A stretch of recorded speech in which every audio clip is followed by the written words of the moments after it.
নমস্কাৰ, আপোনালোক সকলোকে প্ৰয়াস ইউটিউব চেনেলটোলৈ স্বাগতম জনাইছোঁ। আহকচোন পলম নকৰি ভিডিঅ'টো ষ্টাৰ্ট কৰোঁ।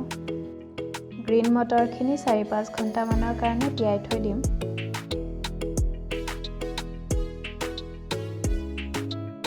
তিলখিনি এতিয়া শুকান কেৰাহী এটাত ভালদৰে ভাজি ল'ম।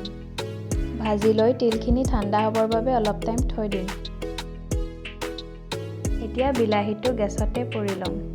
বিলাহীটো পুৰা হৈ গৈছে। এতিয়া আমি বিলাহীটো বাকলিখিনি গুচাই ল'ম। নৰসিংহ পাত, কেঁচা জলকীয়া, তিলখিনি, বিলাহী আৰু আদা নহৰু কেইফুটামান, এই গোটেইখিনি এতিয়া আমি পটাত পিচি ল'ম।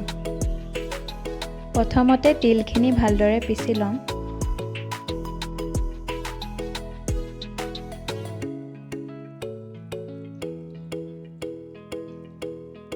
এতিয়া তিলখিনিৰ সৈতে আদা নহৰুখিনি পিচি ল'ম।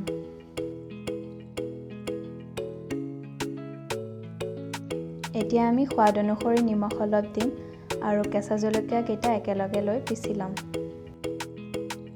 ইয়াৰ পিছত বাকী থকা নৰসিংহ পাত আৰু বিলাহী লৈ ভালদৰে পিচি ল'ম।